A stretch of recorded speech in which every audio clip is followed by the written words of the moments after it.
இசைஞானி இளையராஜாவின் மகள் என்ற அடையாளத்துடன் திரையுலகில் நுழைந்தாலும் தனது மெல்லிய குரல் வளத்தால் ரசிகர்களை கட்டி போட்டவர் பாடகி பவதாரணி.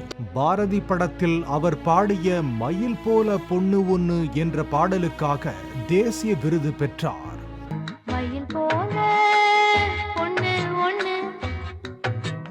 அழகி படத்தில் பவதாரணி குரலில் ஒலித்த ஒளியிலே தெரிவது தேவதையா பாடல் ரசிகர்களை வெகுவாக கவர்ந்தது.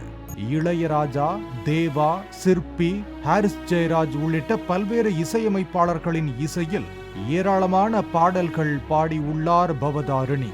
பாடகியாக மட்டுமல்லாமல் தமிழ், கன்னடம், தெலுங்கு, ஹிந்தியில் 10 படங்களுக்கு இசையமைத்துள்ளார். 2019ஆம் ஆண்டு கொரோனா காலகட்டத்திற்கு பின்னர் திரை உலகில் இருந்து ஒதுங்கியிருந்த பவதாரணி சிறுநீரக புற்றுநோயால் அவதிப்பட்டு வந்தார். இந்த நிலையில் வியாழக்கிழமை மாலை அவர் உயிரிழந்தார். இலங்கையில் தங்கி ஆயுர்வேத சிகிச்சை மேற்கொண்டு வந்த நிலையில் சிகிச்சை பலன் இன்றி அவர் உயிர் பிரிந்ததாக தகவல் வெளியானது.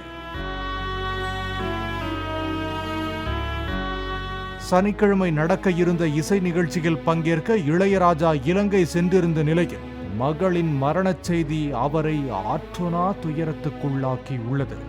பவதாரணியின் உடல் விமானம் மூலம் சென்னை கொண்டு வரப்பட உள்ளது. முன்னதாக பவதாரணிக்கு புற்றுநோய் குறித்த தகவல் தெரிய வந்ததும் பல மருத்துவர்களிடம் சிகிச்சை மேற்கொண்டுள்ளனர்.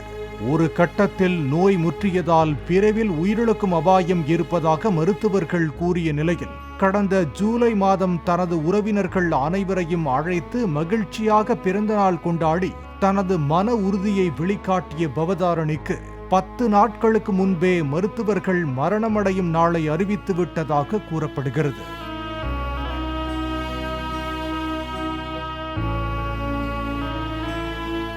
இருந்தாலும் ஆயுர்வேத சிகிச்சையாவது கை கொடுத்து விடாதா என்ற நம்பிக்கையில் பவதாரணியை இலங்கைக்கு சிகிச்சைக்காக அழைத்து சென்றுள்ளனர். புற்றுநோய் முற்றிய நிலையில் ஹீமோதெரபி உள்ளிட்ட எந்த ஒரு சிகிச்சையும் பலனளிக்காமல் அவரது உயிர் பிரிந்துவிட்டதாக கூறப்படுகிறது.